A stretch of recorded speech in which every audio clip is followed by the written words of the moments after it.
मेरे प्रिय भाई बहन, प्रभु यीशु मसीह के मधुर और मीठे नाम से आप सबको जय मसीह की। आज के दिन हम एक बलिदान के बारे में हम सीखेंगे। हम लोग बाइबल में एक घटना है जहाँ पर इब्राहिम अपने पुत्र का बलिदान करने के लिए मोरिया पहाड़ की ओर जाता है। यहाँ पर एक कहानी है, एक घटना है कि इब्राहिम बुजुर्ग के समय में, जिस समय वो बुजुर्ग थे, 100 साल पूरा करने पर थे, उस समय परमेश्वर से प्रार्थना करके जो पुत्र मिला था, उस पुत्र को यहाँ पर बलिदान करने के लिए लेके जाता है। यहाँ पर एक घटना है, वही पुत्र जो अंतिम समय में, बुजुर्ग के समय में उनका जीवन में प्रभु आशीष दिया है, उसी पुत्र को बलिदान करने के लिए यहाँ पर लेके जाता है। जैसे जैसे सारा और इब्राहिम का बेटा, जो उसके लिए बहुत ही खुशहाल लाने वाला पुत्र था, वह बड़ा होता गया और समय बीतता गया। निराशाएं दूर हो गई, उनका पुत्र होने के कारण से उनका निराशा दूर हो गया, खुशहाली आ गया। अब्राहम विश्वास का जीवन जीता रहा और उनका पुत्र इसहाक जवान हो गया। फिर एक बार परमेश्वर इब्राहिम के पास आए। इस बार वो अपने परीक्षा के उद्देश्य से आए। उन्होंने कहा, इब्राहिम ने कहा, मैं यहाँ हूँ प्रभु। तब परमेश्वर ने उसे इतिहास का सबसे महत्वपूर्ण अकाल्पनिक आज्ञा दिया, अपना पुत्र को लो, अपना एकलौता पुत्र इसहाक, जिससे तुम बहुत प्यार करते हो, और मोरिया पहाड़ को जाओ। तुम उस पहाड़ पर जाना जिसे मैं तुम्हें दिखाऊंगा। वहां तुम अपने पुत्र को मारोगे, उसका बलिदान स्वरूप मुझे अर्पण करोगे। मेरे प्यारे भाई बहन, इस आज्ञा से हमें परमेश्वर का मतलब ये होता है कि यह तो जीवन देने वाला परमेश्वर है, महान और कीमती वादों को पूरा करने वाला वास्तविक परमेश्वर है। कि इब्राहिम अपने बेटे को मार दे, यह संभव हो सकता है? कैसे इतना क्रूर हमारा प्रभु हो सकता है? क्योंकि हमारा परमेश्वर सृजनहार है, मानव जाति को बनाने वाला परमेश्वर है। वो कैसे प्राण ले सकता है? यहाँ पर परमेश्वर प्रभु इब्राहिम का परीक्षा लेने के लिए ऐसा कार्य करता है। वो देखना चाहता है कि उनका प्रेम प्रभु में प्रेम है या अपने पुत्र पर प्रेम है। परमेश्वर ने स्पष्ट कर दिया ताकि वह अपने दास को क्या मांग रहा है। उसने यह दिखाया कि इसहाक के लिए कितना अनमोल था। इसहाक उनके लिए बहुत अनमोल था, क्योंकि बहुत ही मुश्किल से उम्र का अंतिम पड़ाव में इसहाक का जन्म हुआ था। ऐसा ही नहीं, वो सरदूतों द्वारा उन्हें आशीष मिला था।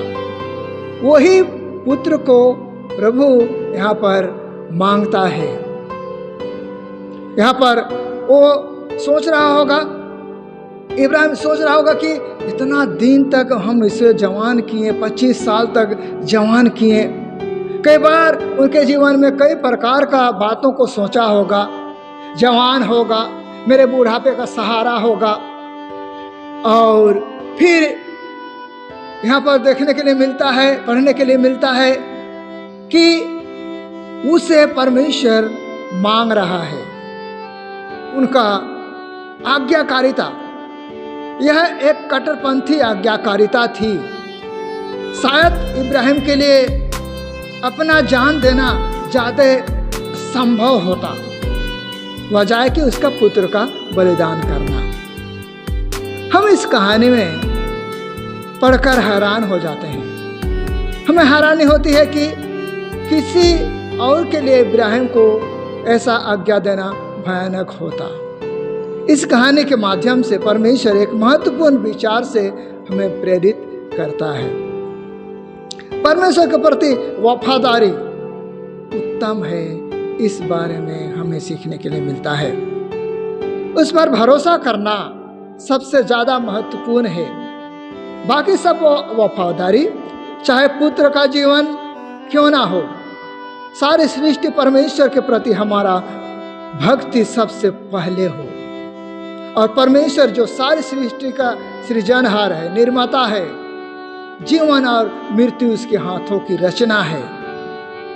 जिस प्रकार मनुष्य है, उसके वफादार सेवक के रूप में हमारा भूमिका भी श्रद्धा के साथ होने की आवश्यकता है। उस आज्ञाकारिता कि वह अपना सबसे महत्वपूर्ण पुत्र को समर्पित करे, यहाँ तक कि कीमती उपहार को जो परमेश्वर की ओर से मिला था उसको वापस परमेश्वर को दे। मेरे प्रिय भाई बहन, इस कहानी से हमें इस बातों को शिक्षा मिलता है कि हमारा सृजनहार परमेश्वर, बनाने वाला परमेश्वर के हाथ में असंभव नहीं है। इब्राहिम को ऐसा लगता होगा कि उसने सब कुछ खो दिया। यदि वह अपने पराक्रम और योग्य परमेश्वर की बात मानता है तो वह वादा कि तुम सारा सृष्टि का पिता होगा, ये कहाँ होगा, कैसा होगा, ये सारी बातों पर चिंता कर रहा होगा। क्योंकि परमेश्वर ने इब्राहिम को आज्ञा दिया था कि सारे सृष्टि का पिता होगा। यहाँ पर उस बात को भी इब्राहिम याद करता होगा, परमेश्वर ने हमारे जीवन में ऐसा बात कहा था, वो मेरा पुत्र को मांग रहा है। इन सभी के माध्यम से परमेश्वर इब्राहिम विश्वास में कमजोर नहीं पड़ा, लेकिन मजबूत होता गया। वह जानता था कि चाहे कुछ भी हो जाए, परमेश्वर अपने वादा पूरा करेंगे। वह नए आदेश के साथ उसने ना तो बहस की और ना ही शिकायत की। उसने परमेश्वर से सवाल भी नहीं किया।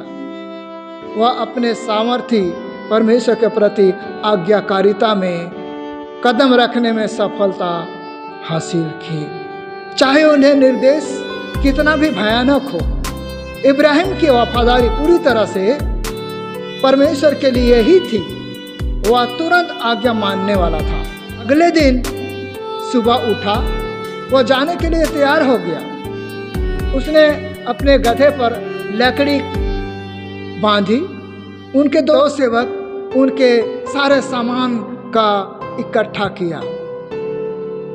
उसने परमेश्वर से अद्भुत और अकल्पनीय आज्ञा को मानने के लिए अपने बेटे के बलिदान करने के लिए लकड़ी लेके चला है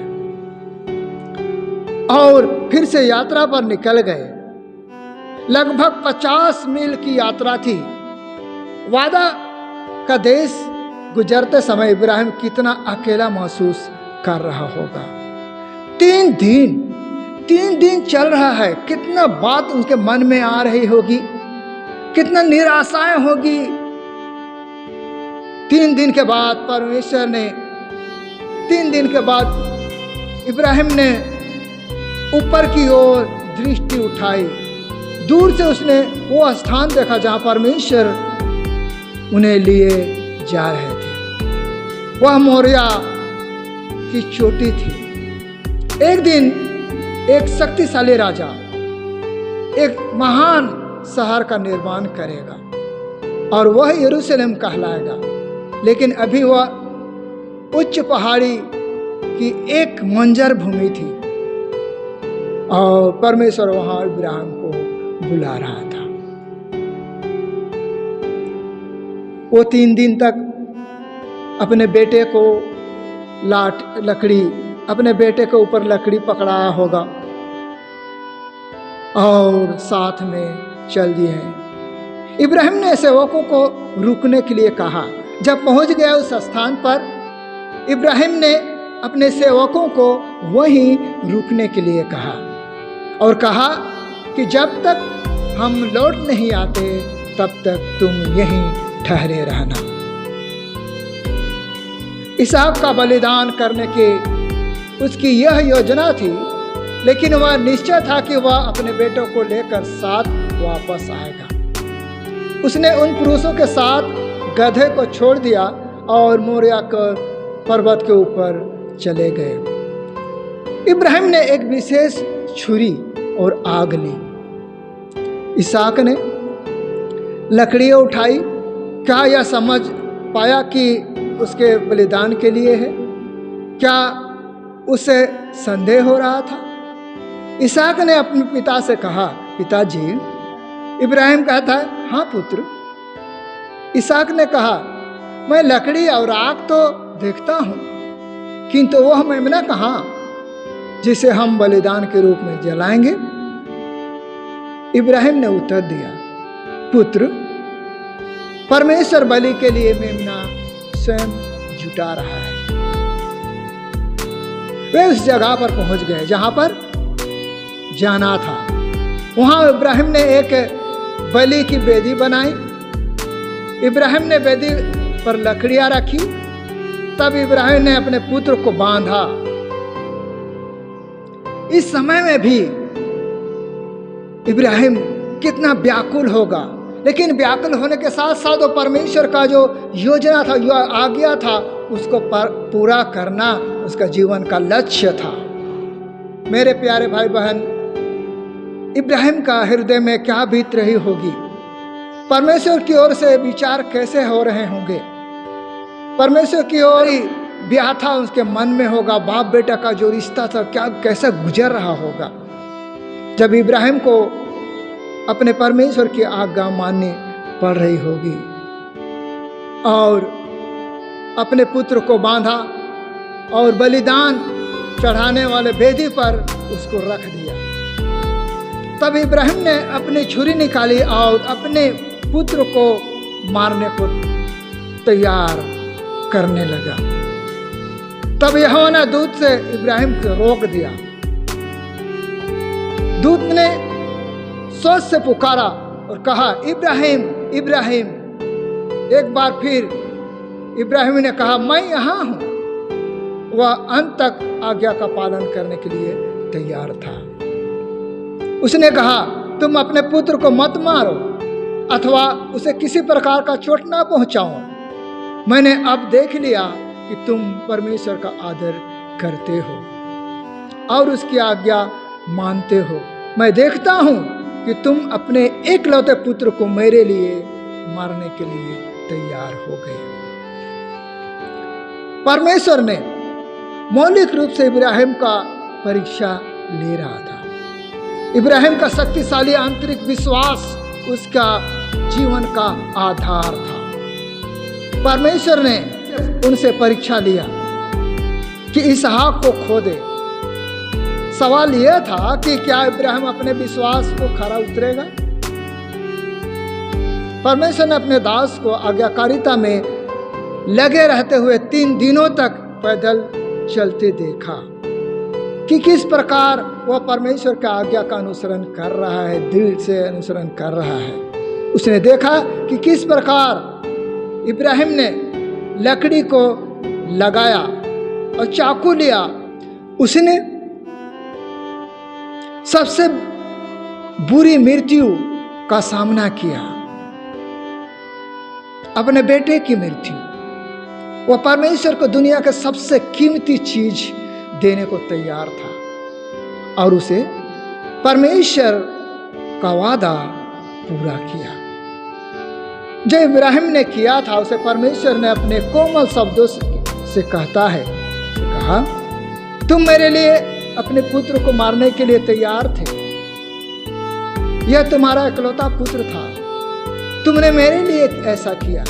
इसलिए मैं यहोवा तुमको वचन देता हूं कि मैं तुम्हें भी निश्चय ही आशीर्वाद दूंगा।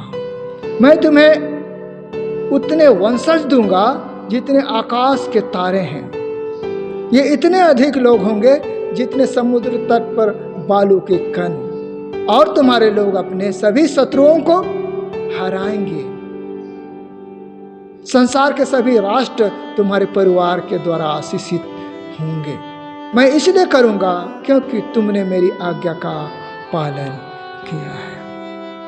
मेरे प्रिय भाई बहन, इब्राहिम का विश्वास, जो जीवित परमेश्वर के पीछे चलने वाला पिता था, इब्राहिम ने कई गलतियां की थी।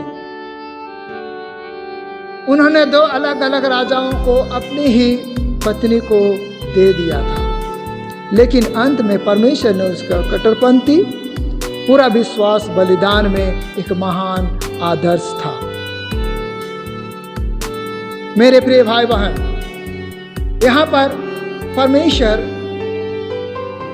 अब्राहम का पुत्र का बलिदान के लिए मांगता है, उनका विश्वास को देखना चाहता है। हमारे जीवन में भी कई प्रकार का ऐसा समस्या होता है, आ जाता है। ऐसे समय में भी हमें परमेश्वर पर भरोसा रखना है, क्योंकि परमेश्वर खुद सृजनहार है। आकाश, भूमंडल, सौरमंडल, सारा चीजों का निर्माण करता परमेश्वर। आज इस समय अगर आपके जीवन में किसी तरह का संकट है, मुसीबत है, आप परीक्षा से गुजर रहे हैं, बेरोजगार से गुजर रहे हैं, तो मेरे प्रिय भाई बहन, प्रभु पर भरोसा रखें। वो हमारे जीवन को बदलने जा रहा है। जिस तरह से इब्राहिम को अपने पुत्र को बलिदान देने के लिए परीक्षा लिया, वैसे ही हो सकता है आपका जीवन में भी यह परीक्षा का घड़ी है। ऐसा परीक्षा के घड़ी में भी आप परमेश्वर का प्रेम में, उस पर आज्ञाकारिता में आगे बढ़े। हमें प्रभु पर विश्वास करने की आवश्यकता है। परमेश्वर हमारे जीवन में हर एक अद्भुत काम को करना चाहता है, हमारा विश्वास को देखना चाहता है। मेरे प्रिय भाई बहन, इस समय प्रभु हमारे जीवन में कार्य करना चाहता है। अगर आप अपने आप को परमेश्वर को विश्वास में आगे बढ़ना चाहते हैं, परमेश्वर पर भरोसा करते कि प्रभु हमारे जीवन में ऐसा समस्या है, हम परीक्षा से गुजर रहे हैं, हमें नौकरी नहीं है, हम बेरोजगार हैं, तो परमेश्वर के निकट आकर के आज्ञाकारिता को पीछे चलें। परमेश्वर आपको आशीष देगा। आइए हम दुआ करेंगे, प्रार्थना करेंगे। पिता परमेश्वर, प्रिय भाई बहन को हम आपके हाथ में समर्पित करते हैं जो इस वीडियो को देख रहे हैं। किसी प्रकार का निराशा है, किसी प्रकार का समस्या में गुजर रहे हैं, असमर्थ हैं, जो कर नहीं पा रहे हैं, तो पिता परमेश्वर, आप जिस तरह से अब्राहम को अपने पुत्र को बलिदान करने की अवस्था तक आपने परीक्षा ली, लेकिन उन्हें बचा लिया और आशीषित किया, ऐसे ही प्रभु इन परिवार को, ये भाई को, ये बहन को आशीषित करें। प्रभु आप हमारी विनती सुने हैं, धन्यवाद करते हैं। प्रभु यीशु मसीह के नाम से मांगते हैं, आमीन। जय मसीह की।